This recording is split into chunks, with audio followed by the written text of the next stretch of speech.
السلام عليكم ورحمة الله وبركاته.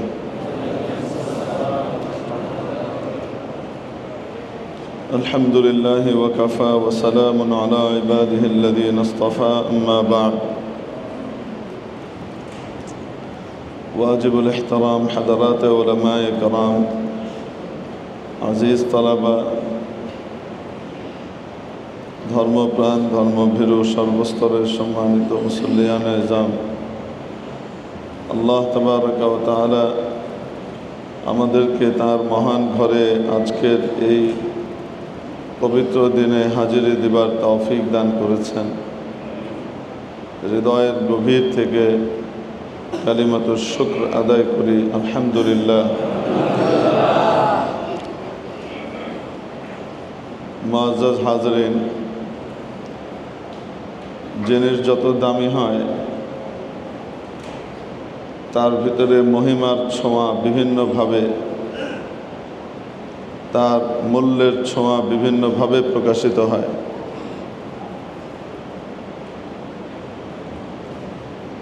তার মধ্যে একটি হলো নামকরণ। ছোটোখাটো গলি ঘুপচির নাম টাম থাকে না, তেমন গুরুত্ব দিয়ে নামও রাখা হয় না,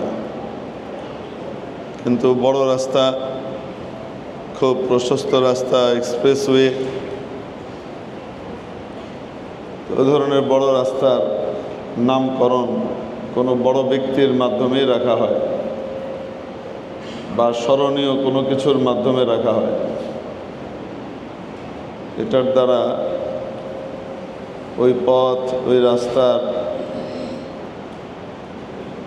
গুরুত্ব সকলের সামনে আলাদাভাবে ফুটে ওঠে।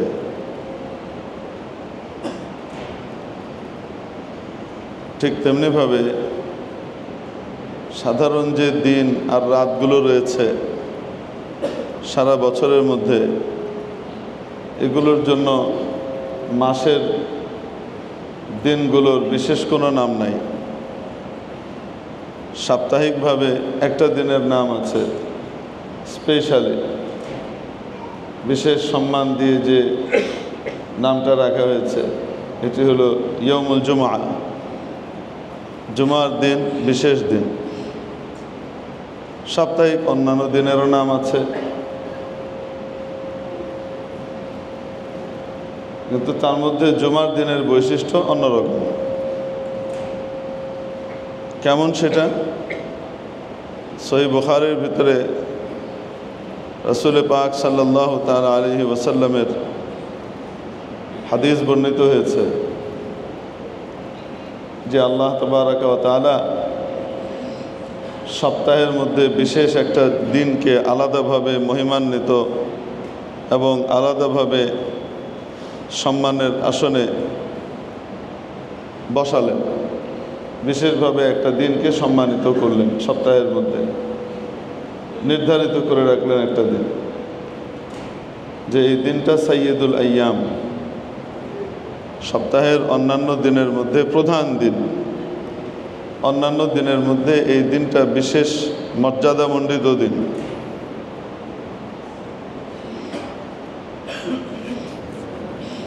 এরপর আল্লাহ তাআলা বিভিন্ন উম্মতকে আল্লাহর ইবাদতের জন্য বিশেষভাবে বেছে নেয়ার সুযোগ করে দিলেন। কোন দিনটা তোমরা নিতে চাও নাও। ইহুদিরা বেছে নিল ইয়াউমুস সাবতকে,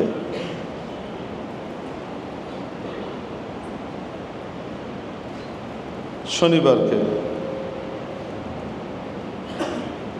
খ্রিস্টানরা বেছে নিল ইয়াউমুল আহাদকে, রবিবারকে। আর আমি, যখন আমাকে এই ইখতিয়ার আর সুযোগ দেওয়া হলো যে বিশেষ একটা দিন বেছে নাও,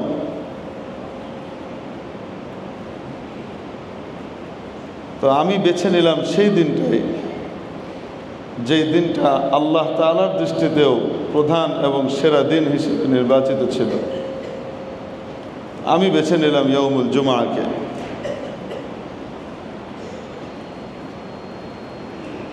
এজন্য অন্যান্য উম্মতরা যদি এই দিনটা নিয়ে নিত তাহলে হয়তো আমরাও নিতাম, কিন্তু আলাদা বৈশিষ্ট্য আমাদের থাকতো না। কিন্তু আল্লাহর প্যারা হাবিব সাল্লাল্লাহু আলাইহি ওয়াসাল্লাম যেমন সমস্ত নবী রসুলের ভিতরে সেরা, ওনাকে যে উম্মত দেয়া হয়েছে সেই উম্মতও যেমন সমস্ত উম্মতের মধ্যে সেরা। ওনাকে এমন একটা মাস দেয়া হয়েছে স্পেশালি রোজার জন্য নির্ধারিত করে, যে মাসটা সমস্ত মাসের মধ্যে সেরা, মাহে রমাদান। এবং ওনাকে এমন রজনী দান করা হয়েছে যেই রজনী গোটা রজনীকুলের মধ্যে সেরা, হাজার মাসের ইবাদতের সমতুল্য, বরং তার চেয়ে বেশি উত্তম, লাইলাতুল কদর।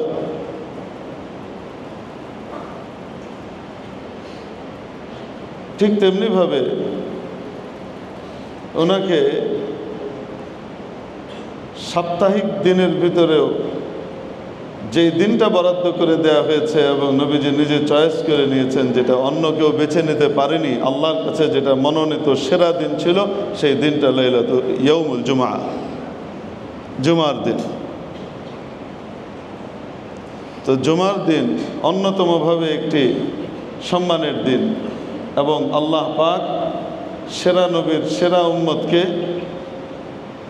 সপ্তাহের সেরা দিবসটাই ইবাদতের জন্য বিশেষভাবে বাছাই করে নেবার সুযোগ করে দিয়েছিলেন।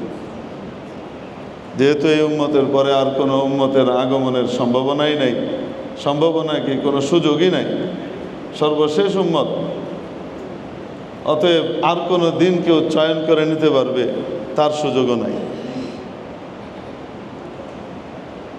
তো এজন্যে এই দিনটার বিশেষ মর্যাদা রয়েছে।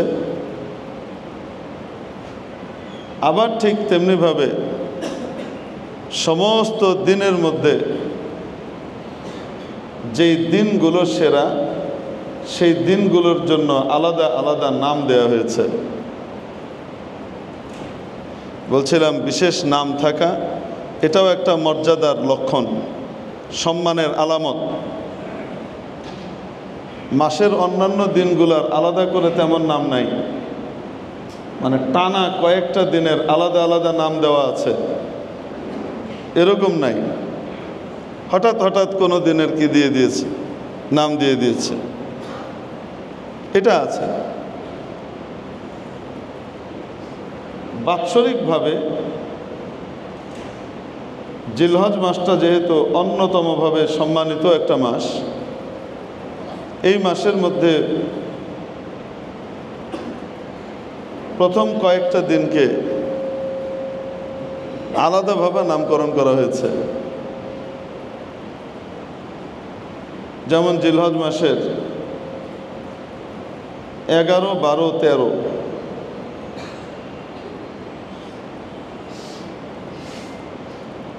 এই তিনটা দিনকে আইয়ামুত তাশরিক বলা হয়। 11, 12, 13 এই তিনটা দিনের আলাদা নাম আছে। সে নাম কি? আইয়ামুত তাশরিক। ইন্ডিভিজুয়ালি প্রতিটা দিনকে বলা হয় ইয়াউমুত তাশরিক। দশম যে তারিখ, যেটা আমরা ঈদ পালন করি, এই ঈদের দিনের একটা আলাদা নাম আছে, সেই নাম হলো ইয়াউমুন নাহর, কোরবানির দিন। এটা পারিভাষিক নাম। তেমনিভাবে জিলহজ মাসের 9 তারিখ যেটা, এই 9 তারিখ এর আলাদা একটা পারিভাষিক নাম আছে, তার নাম হলো ইয়াউম আরাফা, আরাফার দিন। যদিও ওই অঞ্চলের লোকজনের আরাফার দিন নাও হয়, কিন্তু পারিভাষিক নাম হিসেবে এটার নাম কি? ইয়াউম আরাফা। আজকে হলো জিলহজ মাসের কয় তারিখ? 9 তারিখ। পারিভাষিক নাম কি? ইয়াউম আরাফা। যদিও আল্লাহ তাআলার যে চান্দ্র হিসাব আছে, নিজাম আছে, এই নিজাম এবং রীতির দিক থেকে গোটা পৃথিবীতে একটা অঞ্চলে একটা ভাগের মধ্যে চাঁদ একদিন আগে দেখা যায়, আরেকটা ভাগে চাঁদ একদিন পরে দেখা যায়। একটা ভাগে পূর্ণিমা একদিন আগে হয়। আজকে মিডিয়ার যুগ, যে কেউ যাচাই করে নিতে পারে যে পূর্ণিমা গোটা পৃথিবীতে একই দিনে হয় না, একই রাতে হয় না। পূর্ণিমা একদিন আগে হয়, আর আরেকটা অঞ্চলে পূর্ণিমা একদিন পরে হয়। একটা অঞ্চলে জিলহজ মাসের 9 তারিখ একদিন আগে হয়, একটা অক্ষের মধ্যে জিলহজ মাসের 9 তারিখ একদিন পরে হয়। তো যেই অক্ষে সাধারণত একদিন আগে হয়, যেহেতু একদিন আগে হয়, তো সেই অক্ষটার ভিতরেই আল্লাহ তাআলা হজের এরিয়াটাকে ফেলেছেন। তো যেহেতু সেই দিন হাজি সাহেবদের বিশেষ আমল থাকে, আরাফার দিন, এই জন্য ওই 9 তারিখের নাম দেওয়া হয়েছে কি ইয়াউম আরাফা, এবং তাদের 10 তারিখের নাম কি ইয়াউমুন নাহার। নাহার মানে উট জবাই করা, রক্ত প্রবাহিত করা। এক কথায় জবাই করাকে কি বলে? নাহার বলে। আর পারিভাষিক শব্দে উটের বিশেষ প্রক্রিয়ায় জবাইকে নাহার বলে, সাধারণ জবাইকে যাবহ বলে বা জিবহা বলে। যদিও জিবহা হালাত বোঝানোর জন্য আনা হয়। তো আজকের দিবসটা আমাদের জন্য ইয়াউমুল কয় তারিখ? 9 তারিখ। তো আমাদের কি ইয়াউমু আরাফা পারিভাষিক নাম। আবার আজকে কিসের দিন? জুমার দিন। বড় মজার ব্যাপার হলো 1500 বছর আগে আনুমানিক নবী পাক সাল্লাল্লাহু আলাইহি ওয়াসাল্লামের ইয়াউমে বিদায় হজ যেটা ছিল, সেই বিদায় হজের দিন অর্থাৎ ইয়াউমে আরাফাটা ইয়াউমে জুমা ছিল। আমাদের জীবনে আবার কবে এরকম সুযোগ আসবে যে আমাদের ইয়াউমে আরাফা অর্থাৎ 9 তারিখ সেটা আবার কি হচ্ছে? জুমার দিন হচ্ছে। এটা আল্লাহই ভালো জানে। এজন্য বলতে পারি যে আজকের দিনটা অন্য দৃষ্টিভঙ্গিতে হলেও আলাদাভাবে একটি বৈশিষ্ট্যমণ্ডিত দিন, যেদিন ইয়াউমে আরাফা এবং ইয়াউমুল জুমা দুটা একত্রিত হয়েছে। এবং এই দুটো দিনকে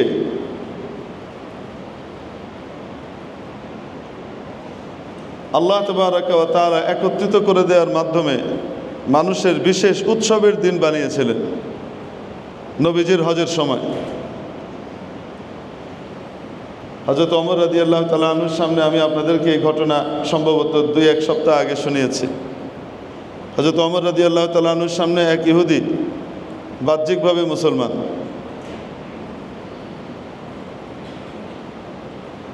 আরেক ইয়েতে আসে যে না, সে নিজের পরিচয় ইহুদি ছিল, ইহুদি অবস্থাতেই, এবং এটাই প্রাধান্যতম মত। এসে হযরত ওমর রাদিয়াল্লাহু তাআলা আনহুকে বলেছিলেন যে আপনাদের কিতাবের মধ্যে এমন একটি আয়াত আছে, সেই আয়াতটা যদি আমাদের কিতাবের মধ্যে থাকতো তাহলে আমরা সেই আয়াত নাজিল হওয়ার দিবসটাকে, দিনটাকে উৎসবের দিন, ঈদের দিন হিসেবে, আনন্দের দিন হিসেবে ঘোষণা দিয়ে দিতাম। উনি জিজ্ঞেস করলেন সেটা কোনটা? সে বলল আল ইয়াউমা আকমালতু লাকুম দীনাকুম ওয়া আতমামতু আলাইকুম নি'মাতি ওয়া রাদিতু লাকুমুল ইসলাম দীনা। আজকের দিবসে আমি তোমাদের জীবন বিধান, সংবিধানকে আমি তোমাদের জন্য পরিপূর্ণ করে দিলাম। ওয়া আতমামতু আলাইকুম নি'মাতি, আমার রিসালাত এবং নবুয়তের যে নিয়ামত, এই নিয়ামতকেও আমি পূর্ণতা দিয়ে দিলাম, নতুন করে আর কোনো নবী আসবে না। ওয়া রাদিতু লাকুমুল ইসলাম দীনা, আর ইসলামকে তোমাদের দিন আর জীবন বিধান হিসেবে স্বীকৃতি দিয়ে দিলাম, আমার সন্তুষ্টির দিন আর ধর্ম হিসেবে আমি স্বীকৃতি দিয়ে দিলাম যে এই দিনের উপরে, এই ধর্মের উপরে আমি সন্তুষ্ট। তো এই আয়াতটা যেদিন নাজিল হয় ইহুদি বলছে আমাদের কিতাবে যদি নাজিল হতো না তাহলে আমরা সেই দিনটাকে উৎসবের দিন, ঈদের দিন হিসেবে পালন করতাম। হযরত ওমর রাদিয়াল্লাহু তাআলা আনহু বললেন, শোন, আমি জানি কখন কোন সময় এই আয়াত অবতীর্ণ হয়েছে, নতুন করে তোদের ঈদের দিন বানানো লাগবে না, তোরা তো ঈদের দিন বানাইতি, আনন্দের দিন বানাইতি।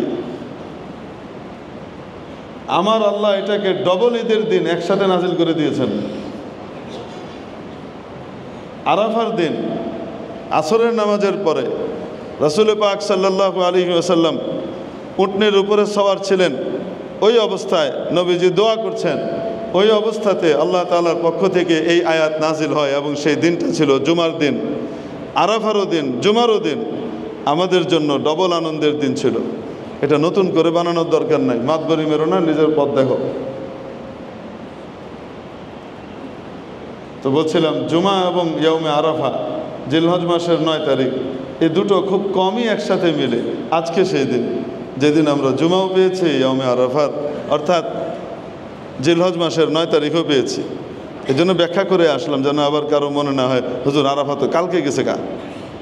এটা একটা পারিভাষিক নাম। প্রিয় উপস্থিতি, তো এই সেরা দিনের মধ্যে যে আল্লাহ তাআলা আমাদেরকে একত্রিত করেছেন, দুনিয়ার সমস্ত কাজকর্মকে পিছনে ফেলে ওনার মহব্বত এবং ভালোবাসাকে, ওনার প্রেমকে ঊর্ধ্বে রেখে, সামনে রেখে ওনার ঘরে হাজিরি দেবার জন্য তৌফিক দান করেছেন। এটা মহান রব্বুল আলামিনের পক্ষ থেকে আমাদের উপর অকৃপণ দয়া, মেহেরবানি, কৃপা আর অনুকম্পা ছাড়া আর কিছুই হতে পারে না। এই জন্য শুকর আদায় করি আলহামদুলিল্লাহ। মুআজ্জাজ হাজিরিন, আগামীকাল ইয়াউমুন নাহর অর্থাৎ কোরবানির দিন, আরেক নাম ঈদুল আজহা, ত্যাগের দিন। আল্লাহ তাআলার জন্য, আল্লাহ তাআলার তৈরি করা বিশেষ প্রকৃতির পশুকে বিশেষ প্রক্রিয়ায় উৎসর্গ করা, আল্লাহ তাআলার জন্য এটাকে পেশ করে দেয়া, এটা সেই দিনের সবচেয়ে বড় ইবাদত, আল্লাহ তাআলার কাছে সবচেয়ে প্রিয় ইবাদত।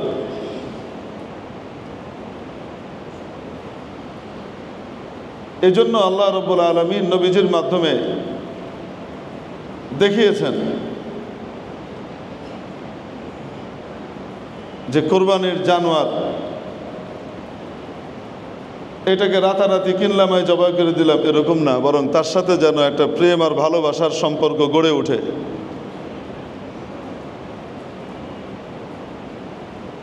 ছাগল, দুম্বা, এমনিভাবে গরু, মোষ, এগুলোর সাথে মানুষের একটা আলাদা সম্পর্ক থাকে, যেহেতু গৃহপালিত এবং খুব দ্রুত তারা মানুষের সাথে মিশে যায়। সামান্য খাবার দাবার খাওয়াতে থাকলে সে তার নেওটা হয়ে যায়। এভাবে যখন কাছাকাছি হয়ে যাবে আর এক ধরনের প্রীতি আর মহব্বত তৈরি হবে, এই মহব্বতের জিনিসটাকে আল্লাহ তাআলার কাছে উৎসর্গ করা, আল্লাহ তাআলার জন্য জবাই করে দেওয়া, দিতে কত কষ্ট লাগে, এই কষ্টটাই আল্লাহ দেখতে চান, হৃদয়ের এই অনুভূতিটাই আল্লাহ তাআলা কবুল করতে চান। লা ইয়ানালুল্লাহা লুহুমুহা ওয়ালা দিমাউহা ওয়ালাকিন ইয়ানালুহুত তাকওয়া মিনকুম।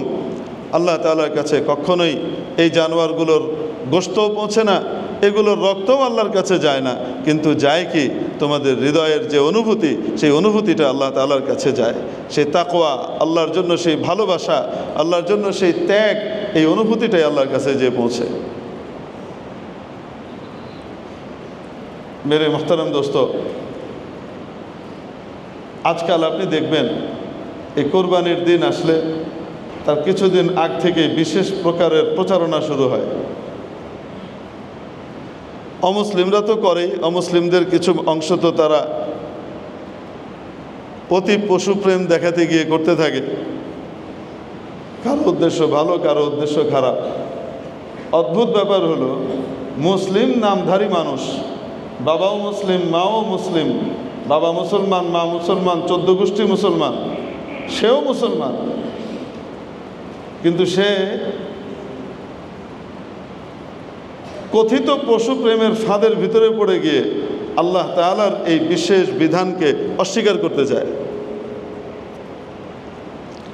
2021 সালের 28শে এপ্রিল সেই দিনকার এক ঘটনা আমি আপনাদেরকে শোনাই। রমজান মাস ছিল, 15ই রমজান। মানুষ বলে স্ত্রী ঘরে যাওয়া, আমি বলি সরকারি মেহমানখানা ছিল, জেলখানায় যাওয়া। তো দিনের কাজের জন্য আল্লাহ পাক কবুল করেছিলেন আপনাদের ভাইকে, এটা আল্লাহর বড় নিয়ামত ছিল। নবী রাসূলের সুন্নত আদায় করা, আকাবিরের সুন্নত আদায় করার সুযোগ চাইলে তো আর হয় না, টাকা দিয়েও পাওয়া যায় না। আল্লাহ দয়া করেছেন, কবুল করেছেন, তো জেলখানায় ঘুরিয়ে এনেছেন। দুনিয়ার কোনো চুরিচামারির জন্য না, কিসের জন্য? দিনের কথা, হক কথা দ্ব্যর্থহীনভাবে বলার কারণে, অন্য কোনো কারণ ছিল না। এই জন্য মনে করি আল্লাহ পাক এটা গৌরবান্বিত করেছেন আমাদেরকে, যাদেরকে কবুল করেছেন। তো 2021-এর 28শে এপ্রিল, আর আরবি মাস হিসেবে 15ই রমজান। রমজান মাসে ইফতারের আগ দিয়ে আসরের পর আমাকে নিয়ে গেল। তখন ডিবি কাস্টডিতে রেখেছে আমাদেরকে। আমাকে নিয়ে নাম দাম লিখে টিকে তারপরে দেখি আমার সামনে উপরে বসদেরকে ফোন করছে, জিজ্ঞেস করছে, স্যার কি দিব? কি দিব মানে কি মামলা দিবে? যে বেচারা গ্রেপ্তার করে এনেছে সে কোনো মামলার সুনির্দিষ্ট মামলার ইয়েতে গ্রেপ্তার করে এনেছে, অভিযোগের ইয়েতে গ্রেপ্তার করে এনেছে তা না, বিশেষ কোটায় উপর থেকে আদেশ এসছে, ভরত ভরে দিয়েছে, বহুত মেহনত করে ধরে নিয়ে গেছে। তো স্যার কি দিব? তো দেখে উপর থেকে কিছু কিছু বলছে, ও যা বলছে তখন খাতায় লিখছে, কিছু নম্বর টম্বর লিখলো। এই নম্বর হলো মামলার নম্বর দিয়ে তারপরে আমার নামে একটা হাদিয়া দিয়ে দেওয়া হলো, যে অজ্ঞাতনামা আসামি থাকে না কিছু, ওইরকম অজ্ঞাতর ভিতরে আমি একজন ছিলাম আর কি, ঢুকাই দিল। আর মামলাও বড় অদ্ভুত, খুব বায়বীয়, মানে বুজুর্গদের মামলা, আল্লাহওয়ালার মামলা, মানে বিশাল বুজুর্গ ছাড়া এই মামলা করতেই পারে না। রিমান্ডে যখন পরে আমাকে জিজ্ঞেস করেছিল, তো আমি খুব আনন্দের সাথেই বলেছিলাম, যে মানে হাসতে হাসতেই বলেছিলাম যে বড় আল্লাহওয়ালার মামলায় আমাকে এনেছেন, এরকম বুজুর্গের অভিযোগের ভিত্তিতে এনেছেন, এটা তো আমার জন্য বড় গর্বের কারণ। কারণ অভিযোগ বড় অদ্ভুত ছিল। জুমার নামাজের পরে, জুমার দিন সব খতিব সাহেবদের নামেই মামলা। এটা বাইতুল মুকাররমে, মানে এক ভদ্রলোক ওয়ারির কোনো একটা দলের ওয়ারি শাখার বিশেষ দায়িত্বশীল, উনি মামলাটা করেছেন। তো সেই মামলার ভিতরে লেখা আছে এজাহারের বিবরণ কি, বিবরণ বড় সুন্দর।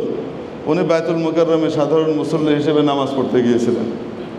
নামাজ পড়তে যাওয়ার পরে হঠাৎ নামাজের পরে দেখলেন কিছু জঙ্গি এবং দুষ্ট প্রকৃতির মানুষ লাঠি সোটা নিয়ে ভিতরে ঢুকে গেছে, এবং ঢুকে তারা মারধর শুরু করেছে। উনি বাইতুল মুকাররমের ঠিক মাঝখানে ছিলেন। ওই অবস্থাতে ওনাকে হত্যা করার উদ্দেশ্যে মোটা রড দিয়ে আঘাত করে আল্লামা জুনায়েদ আল হাবিব, বাংলাদেশের কথিত যশা একজন আলোচক, ধর্মীয় আলোচক। উনি তাকে হত্যা করার উদ্দেশ্যে আঘাত করে, সৌভাগ্যক্রমে সে সরে যাওয়ায় বেঁচে যায়, তাই তার পাটা ভেঙে যায়। বিবরণীতে প্রথমেই তার পা কি হয়ে গেছে? ভেঙে গেছে। এই জিনিসটা শুধু মনে রাখবেন, তাহলে এটা যে আল্লাহওয়ালার মামলা, বিশেষ বুজুর্গ সাহেবে কাশফ আল্লাহওয়ালার মামলা, এটা বুঝতে পারবেন। এরপর উনি দেখতে পেলেন ওনাকে হত্যা করার উদ্দেশ্যে আরজাবাদ মাদ্রাসার প্রিন্সিপাল হযরত মাওলানা বাহাউদ্দিন জাকারিয়া সাহেব ক্রিজ দিয়ে তাকে আঘাত করলেন। উনিও সেক্ষেত্রে সৌভাগ্যক্রমে বেঁচে গেলেন, কিন্তু লুটিয়ে পড়লেন মাটিতে। আচ্ছা, তারপর উনি দেখতে পাচ্ছেন হযরত মাওলানা খালেদ সাইফুল্লাহ আইয়ুবী সাহেব সহ এরকম আরও কয়েকজনকে, যে তারা উত্তর গেট দিয়ে ককটেল ফুটাইতে ফুটাইতে, বোম ফুটাইতে ফুটাইতে ঢুকতেছে। উনি কিন্তু বাইতুল মুকাররমের ঠিক মাঝখানে এবং ঠ্যাং ভেঙে পড়ে আছেন। উত্তর গেটে কি হচ্ছে উনি কিন্তু দেখতে পাচ্ছেন। তারপরে দক্ষিণ গেটে আবার কাউকে কাউকে দেখলেন এই করতে, এবং তার নিচে আবার ওই যে স্টেডিয়াম মার্কেট আছে, সেই মার্কেটের ভিতরে উনি দেখতে পেলেন যে অমুক আলেমকে দুই হাতে এভাবে রিভলভার দিয়ে গুলি করতে করতে তিনি কি করছেন, লুটপাট করছেন। বুঝতে পেরেছেন? উনি কিন্তু ঠ্যাং ভেঙে কোথায় পড়ে আছেন? মাঝখানে পড়ে আছেন। এই এক জায়গায় বসে, যারা আপনারা জাতীয় মসজিদ বাইতুল মুকাররমে গিয়েছেন, আপনারা খুব ভালো করে জানেন যে বাইতুল মুকাররমের ভিতর থেকে দক্ষিণ গেটের শেষ মাথা এবং সেই নেমে স্টেডিয়াম, এটা কত দূর এবং দৃষ্টির কতটুকু আড়াল, প্রায় 1.5 কিলোমিটারের মতো দূর। আর এদিক থেকে উত্তর গেট এতটুকু দূর। তো উনি বসে বসে এত কিছু দেখেছেন মামলার এজাহারের ভিতরে, তাই না? তো আমি তখন বললাম যে একজন ব্যক্তি ঠ্যাং ভেঙে বাইতুল মুকাররমের মাঝখানে পড়ে যাওয়ার পরে এই 1.5 কিলোমিটার এরিয়া সে একা কাভার করতেছে এবং প্রত্যেককে দেখতে পাচ্ছে কে কী করতেছে, এইটা দিল খোলা সাহেবে কাশ স্পেশাল বুজুর্গ ছাড়া তো সম্ভবই না। তো এত বড় আল্লাহওয়ালার মামলায় আমাদেরকে গ্রেফতার করে এনেছেন, এজন্য আল্লাহর শুকরিয়া আদায় করছি, আপনাদেরও শুকরিয়া আদায় করছি। ডিসি সাহেব যিনি বসা ছিলেন এবং দুই পাশে ডিসিরা বসা, ঠিক করে হেসে দিয়েছেন, হেসে দিয়ে বলতেছে হুজুর আচ্ছা ঠিক আছে, যেটাই হোক না কেন এখন আমরা আমার অন্য আলোচনায় আসি, আমাদেরকে এটার উত্তর দেন। মানে মামলা যে বানোয়াট, আর এই বানোয়াটের ভিতরে কত রকমের গাঁজাখুরি টাইপের বানোয়াট, এই জিনিসগুলা মামলার বিবরণীর ভিতরেই কি আছে উল্লেখ করা আছে, নতুন করে সাক্ষী প্রমাণের কোনো দরকার নাই। প্রসঙ্গক্রমে এটা চলে আসলো, কখনো আমি আজ পর্যন্ত এই মামলা টামলা নিয়ে বা এগুলো নিয়ে কখনো বলিনি, এই জন্য আজকে চলে আসলো বলে বললাম, কেন প্রসঙ্গ আছে তাই মনে পড়েছে। ওই দিন আমাকে নিয়ে যাওয়ার পরে মামলা টামলা দিয়ে দেওয়া হলো, ইফতারির দোয়াটা আবার আমাকে দিয়েই করাইলো। যিনি গ্রেপ্তার করে নিয়ে গেছেন, যারা নিয়ে গেছেন তারা আবার ইফতারের ব্যবস্থা করেছেন, আবার বলছেন হুজুর আজকে আপনি আসবেন, এই জন্য আমরা আলাদা ইফতারের ব্যবস্থা করছি। তো ইফতারি হওয়ার পরে ইফতারির সময় আবার তার আগে মাগরিবের আগে দোয়া করি না আমরা ইফতারির সময়, ওরা জমায়েত হয়ে বসলেন এবং আমাকে বললেন হুজুর দোয়া করে দেন। তো আমি খুব প্রথম মনে করছিলাম যে রসিকতা করছে নাকি, অপরাধী হিসেবে গ্রেপ্তার করে নিয়ে এসে আবার কয় দোয়া করতে। তো দোয়া যখন হলো, তো স্বাভাবিকভাবে আমার মনের ব্যথার কারণে, দুঃখের কারণে আমি তো কাঁদছি আলাদাভাবে। অদ্ভুত ব্যাপার হলো, এখানে যে কয়জন ছিলেন এনারা সবাই আবার কেঁদেছেন। মানে কি পরিমাণ এনারা চাপের উপরে বা অপারগতার শিকার ছিলেন, এটাও একটা অদ্ভুত ব্যাপার। এবং কাঁদা শেষ হয়ে পরে ইফতারি শেষ হয়েছে, নামাজের পরে একজন বলছেন আমাকে, আরেকজন বন্ধু ওনার আরেক সহকর্মীর ব্যাপারে, হুজুর এটার জন্য দোয়া করে দেন। জীবনে কোনোদিন কাঁদতে দেখি নাই, আজকে কাঁদছে, তার মানে হেদায়েত মনে হয় হইব, একটু দোয়া করে দেন। তখনও পর্যন্ত এনাদের আমির সাহেব আসেন নাই, মানে এনাদের টিমের যে আমির, ওই আমির সাহেব আসলেন। আমির সাহেব এসে আমাকে বিভিন্ন কথা বলতে বলতে ইসলামের বিভিন্ন বিধানের উপরে উনি এক ধরনের আঘাত শুরু করলেন। তার ভিতরে অন্যতম একটা বিধান হলো এই কোরবানির বিধান। কোরবানির বিধানের উপরে কি আঘাত করলেন, কিভাবে করলেন, উনি বলতে লাগলেন এগুলা সব মোল্লাদের বানানো, হুজুরদের বানানো। আল্লাহ কোথাও কোরআন শরীফে কোথাও আল্লাহ তাআলা কি বলেন নাই যে পশু জবাই করতে হবে। কি জবাই করতে হবে? পশু জবাই করতে হবে। এই জবাই করার কথা আল্লাহ কোথাওই বলেন নাই। আপনারা বললেই তার হবে না, আমরাও কোরআন নিয়ে গবেষণা করি। তো বিশিষ্ট কোরআন গবেষক আমার সামনে দলিল হিসেবে উত্থাপন করলেন কি, যে সূরাতুল বাকারা, এই যে গরু জবাই করেন আপনারা, এই গরুর আরবি কি? বাকারা। সবচেয়ে বড় সূরাটা তার নামই হলো সূরাতুল বাকারা, গাভী সূরা। তো উনি যখন বয়ান দিচ্ছেন, ওনার পিছনে একজন ইন্সপেক্টর, উনি এডিসি, ওনার পিছনে একজন ইন্সপেক্টর, উনি আমাকে ইশারা দিচ্ছেন এভাবে,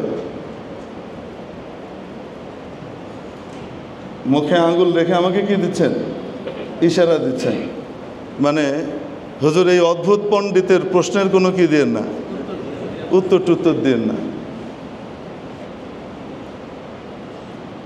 কারণ নির্যাতনের নতুন রাস্তা আমি খুলতে পারে রেগে গেলে, তো আমাকে এভাবে ইশারা দিচ্ছে,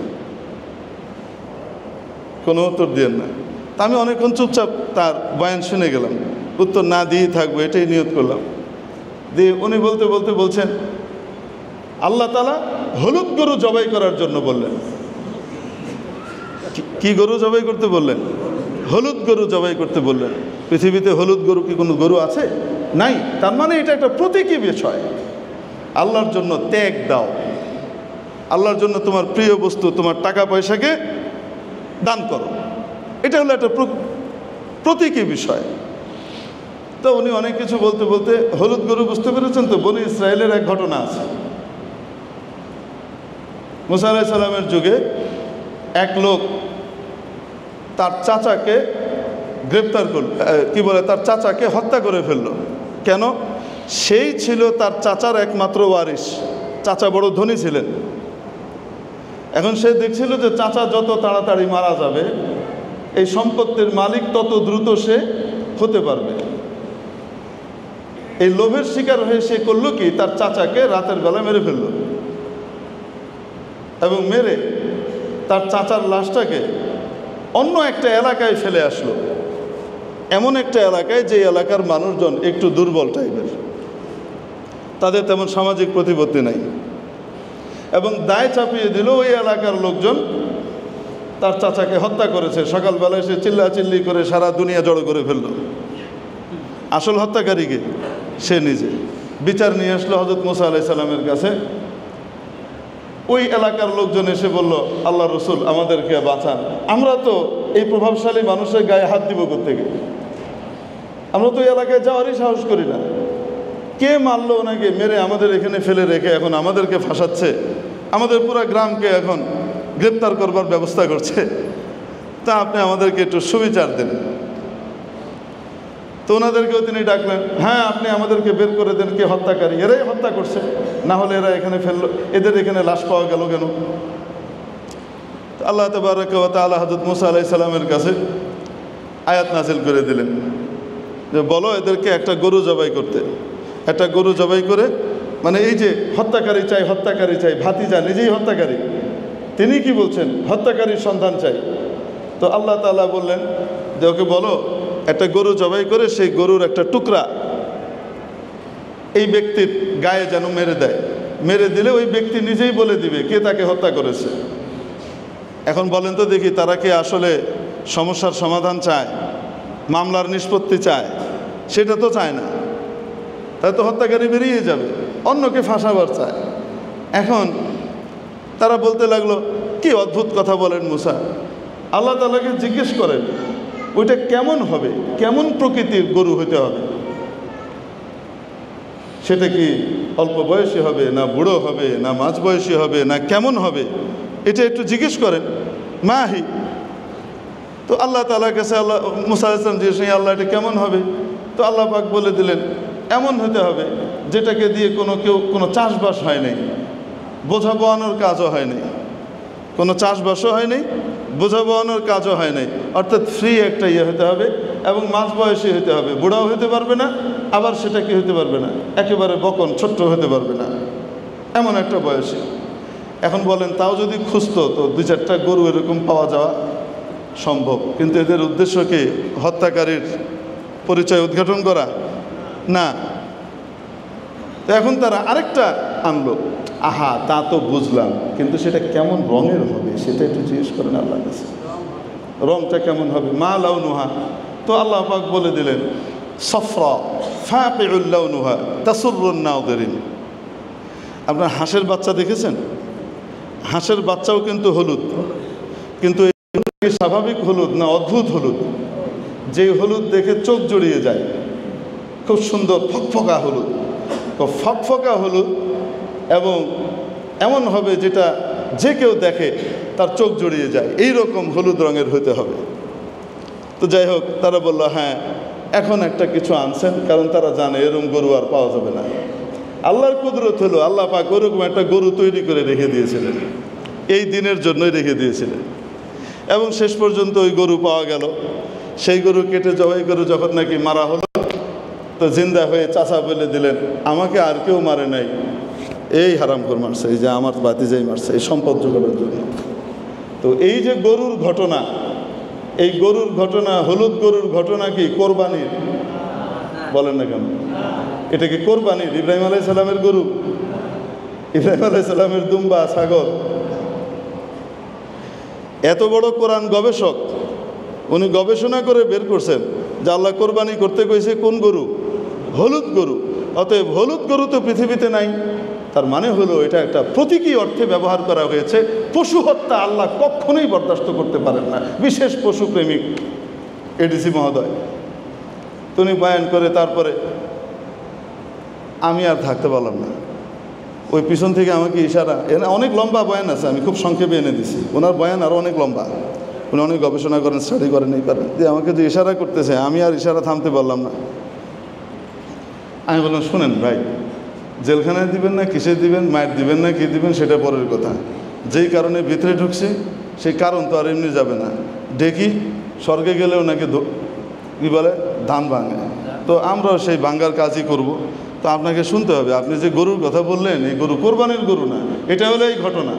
আমি যখন এই ঘটনা বলতেছি, আচ্ছা যাই হোক, তারপরেও কি কোরআনে কি কোথাও আছে জবাই করার কথা?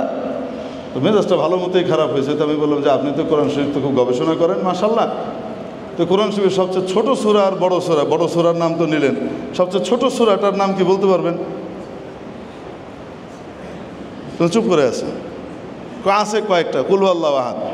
আমি বললাম না, কুল হুয়াল্লাহু আহাদ সবচেয়ে ছোট সূরা না, সবচেয়ে ছোট সূরা হলো সূরাতুল কাউসার, মাত্র 3খানা আয়াত, এটার ভিতরে ছোট্ট ছোট্ট 3খানা আয়াত, এক লাইনেই শেষ। তো ওই সূরাটার ভিতরে আল্লাহ তাআলা বলছেন ইন্না আতাইনাকাল কাউসার, আমি তোমাকে কাউসার দিয়েছি। নবীজি সাল্লাল্লাহু আলাইহি সাল্লামকে সান্ত্বনা দিয়ে আল্লাহ তাআলা বলছেন, কাফেররা রাসূল সাল্লাল্লাহু আলাইহি সাল্লামের যখন সন্তানের ইন্তেকাল হয়ে গেল, বাচ্চা বয়সে ছোট্ট ছেলেটা ইন্তেকাল হলো, তো তারা খুঁচিয়ে বলতে লাগলো ওর তো কোনো পুত্র সন্তান বাঁচে না, শুধু মেয়ে সন্তান, তার মানে হলো তার বংশ চলবে না, তার লেজ কাটা, বংশের লেজ কাটা, ভবিষ্যৎ নাই। তো নবীজির মনে খুব কষ্ট ছিল, এক তো সন্তান হারানোর বেদনা, আর এই বেদনাদায়ক ঘটনাটাকে কেন্দ্র করে তাদের নতুন খোঁচা মারা বেদনা, আঘাত। তো আল্লাহ তাআলা নবীজিকে সান্ত্বনা দিয়ে একটা সূরা নাজিল করলেন, সেই সূরা হলো ইন্না আতাইনাকাল কাউসার, সূরাতুল কাউসার। নিশ্চয়ই আমি আপনাকে কাউসার দিয়েছি। এই সমস্ত ফাজিলরা কি বললো না বললো তাতে কি আসে যায়, কাউসার তো একটাই, কিয়ামতের দিন একটাই হবে সেই হাউজে কাউসার, সেই কাউসারের মালিকানা আপনাকে দিয়েছি, আপনি যাকে চাবেন পান করাবেন, যে খাবে সে পান করবে, ওইখানে কাউসার ছাড়া আর কোনো পানির ব্যবস্থা থাকবে না, পিপাসা মেটাতে হলে ওখানকার পানি লাগবে। এই উম্মত, আগের উম্মত, সমস্ত উম্মত দৌড়ে এসে পানির আশায় ওখানে আসবে, আর আপনার ইশারায় পানি খাবে, ওটা আপনাকে দিয়েছি আমি। ফাসাল্লি লিরাব্বিকা ওয়ানহার, অতএব এত দামি জিনিস আপনাকে দিয়েছি, আপনি শুকরিয়া আদায় করেন। কি শুকরিয়া? ফাসাল্লি লিরাব্বিক, আপনি আপনার রবের জন্য নামাজ পড়েন, ওয়ানহার, কোরবানি করেন। কি করেন? পশু কোরবানি করেন, জবাই করেন। তো জবাই করার শব্দ মনে হয় কোরআন শরীফে নাই কোরবানির কথা। বিশেষ কোরআন গবেষক, উনি কোরআনের গবেষণা কপচাচ্ছেন, কিন্তু ওনার সবচেয়ে ছোট সূরার খবর নাই যে ওটার ভিতরেই আল্লাহ ওনার জবাব দিয়ে রেখে দিয়েছেন, ফাসাল্লি লিরাব্বিকা ওয়ানহার, জবাই করেন, পশু জবাই করেন। আমি বললাম দেখেন, আল্লাহ তাআলা এখানে অন্য কোনো ইঙ্গিতের শব্দ দিয়ে বলেন নাই, একদম সরাসরি শব্দ বলেছেন। আপনি তো বলছিলেন কোরআন গবেষণা করেন, ছোট সূরাটারই তো আপনার খবর নাই, আপনি কি গবেষণা করেন? আমি কইই ফেলাইছি। তো পিছন থেকে ওই লোক আমাকে চোখ মটকায় বলতেছে, যে ইন্সপেক্টর ধরে নিয়ে গেছে উনি ইশারা দিচ্ছেন, কি করেন না হুজুর, বলেন টেলেন না, কিন্তু বলেন তো দেখি কোরবানির কথা কোরআন শরীফে আল্লাহ বলেছেন না বলেন নাই? আল্লাহ নবী সাল্লাল্লাহু আলাইহি ওয়াসাল্লামকে কাউসারের বিশেষ নেয়ামত যেখানে দিয়েছেন, সেই কাউসারের নেয়ামতের শুকরিয়া আদায় করবার জন্য স্পেশালি নামাজের শুকরিয়া এবং কোরবানির শুকরিয়ার কথা বলছেন। মুফাসসিরিন ইকরামের বিবরণ হলো এই কোরবানির কাজের দ্বারা পশুকে আল্লাহর রাস্তায়, আল্লাহর জন্য প্রিয় পশুকে জবাই করার মাধ্যমে মানুষ হাউজে কাউসারে বিশেষভাবে পানি খাওয়ার উপযুক্ততা গ্রহণ করে। এটা অন্যতম একটা আমল। এই জন্য কোরবানির জানোয়ার সাধারণ জানোয়ার নয়, এটা পশু হত্যা না। শুধু পৃথিবীতে যত পশু আছে সমস্ত পশুই মারা যাবে। কিয়ামতের দিন বিশেষ কিছু পশুদেরকে উঠানো হবে। কাদেরকে? যেই পশু অন্যের উপরে জুলুম করেছিল। সেই জালেম এবং মজলুম দুই পশুকেই আল্লাহ কিয়ামতের দিন উঠাবেন। উঠিয়ে তারপর বলবেন, জালেম যেটা ছিল সেটা ছিল দুনিয়াতে সবল, আর মজলুমটা ছিল দুর্বল। কিয়ামতের দিন মজলুমটাকে সবল করে দেওয়া হবে আর জালেমকে দুর্বল করে দেওয়া হবে। দিয়ে এবার বলা হবে, নাও দুনিয়াতে তোমার উপরে যে জুলুম করেছিল সেটার প্রতিশোধ এখন নিয়ে নাও। প্রতিশোধ নেওয়া শেষ হবে, আল্লাহ বলবেন কোন তুরাবা, মাটিতে মিশে যাও, বাস মাটি হয়ে যাও। সমস্ত পশু মাটিতে মিশে যাবে। কিন্তু দুই ধরনের পশু, তারা মাটিতে মিশবে না। তাদেরকে বিশেষ মর্যাদা এবং সম্মানের আসনে বসানো হবে। এক, আল্লাহর রাস্তায় জিহাদে ব্যবহৃত হওয়া যে পশু, সেই পশুর খুর, তার শরীরের রক্ত টক্ত সব কিছু সহ কিয়ামতের দিন ওজন করা হবে এবং নেকির পাল্লায় দেওয়া হবে। দুই, জিহাদে তো সকলের পক্ষে যাওয়া সম্ভব না, কোরবানির পশু। এই কোরবানির পশুকে আল্লাহ তাআলা উঠাবেন এবং শক্তিশালী তাজা করে দিবেন। যেমন দুনিয়াতে ছিল ওরকমভাবে আল্লাহ পাক উঠাবেন এবং উঠিয়ে তারপরে বলবেন, যাও, জান্নাতীরা যে জান্নাতে যাবে তোমাকে যে কোরবানি দিয়েছে তার আরোহী হিসেবে, তার বাহন হিসেবে তুমি ব্যবহৃত হও, জান্নাতে নিয়ে যাওয়ার জন্য তুমি ব্যবহৃত হবে। অর্থাৎ আমি আর আপনি কিয়ামতের দিন লম্বা যে রাস্তায় পাড়ি দেওয়ার জন্য আমার আপনার যে জানোয়ারটা থাকবে, সেই জানোয়ারটা হবে কোরবানির জানোয়ারটা। এজন্য রাসূল পাক সাল্লাল্লাহু আলাইহি ওয়াসাল্লাম বলেন, সাম্মিনু দাহায়াকুম, তোমরা তোমাদের কোরবানির জানোয়ারকে মোটা তাজা দেখে কিনো, তোমার সাধ্য অনুপাতে সবল এবং শক্তিশালী দেখে কিনো। কেন? ফাইন্নাহা ইয়াউমাল কিয়ামাতি মাতায়াকুম, কারণ এগুলো কিয়ামতের দিন তোমাদের বাহন হবে। এখন বলেন, এই পশুটা অন্যান্য পশুর মতো না আল্লাহর রাস্তায় জবাই হওয়ার কারণে তার জন্য বিশেষ মর্যাদা লিখে দেওয়া হলো যে কিয়ামতের দিন সে জান্নাতীদের বাহন হবে।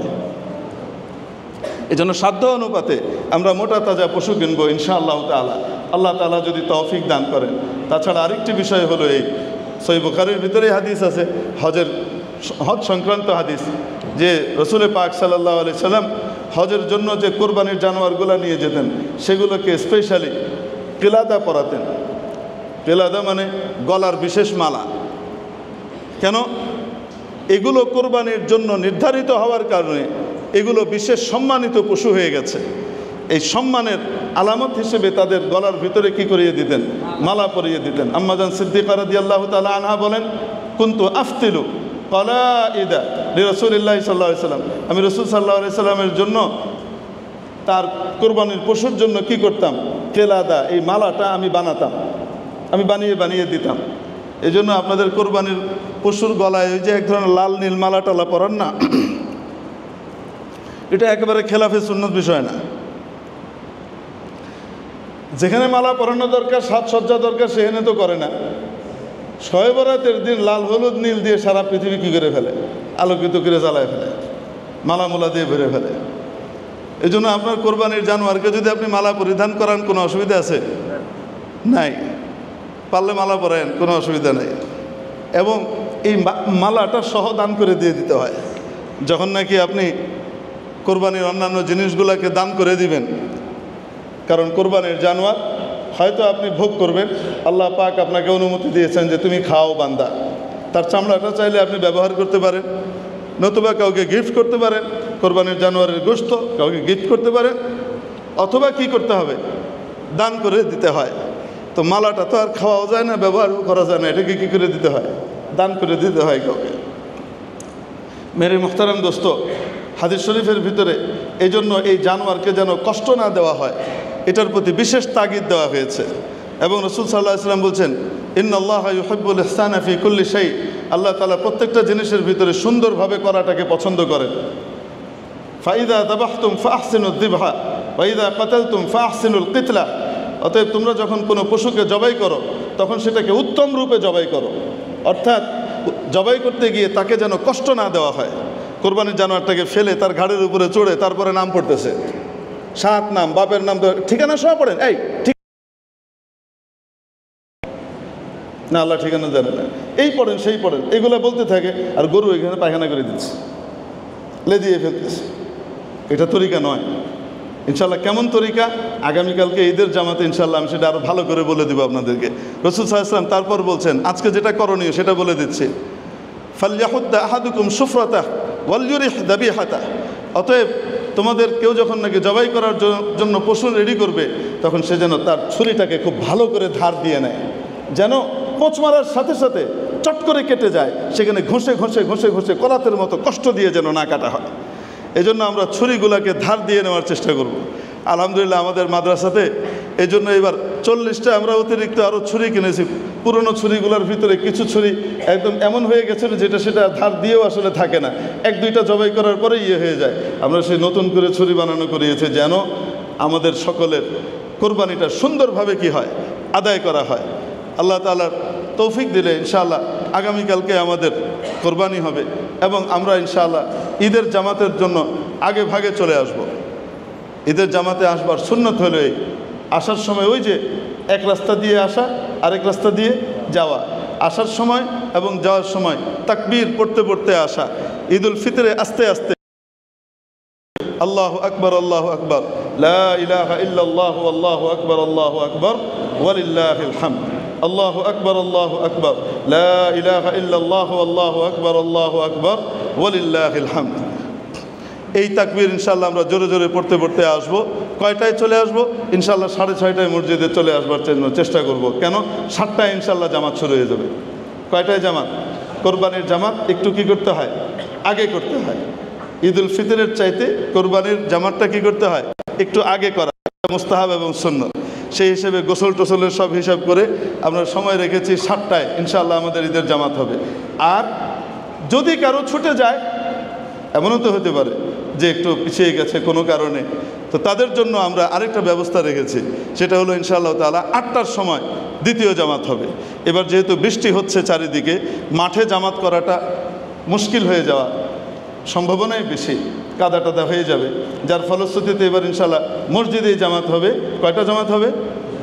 মূল জামাত, প্রধান জামাত হবে কয়টা? ইনশাআল্লাহ 7টায়। দ্বিতীয় জামাত কয়টায় হবে? 8টায়।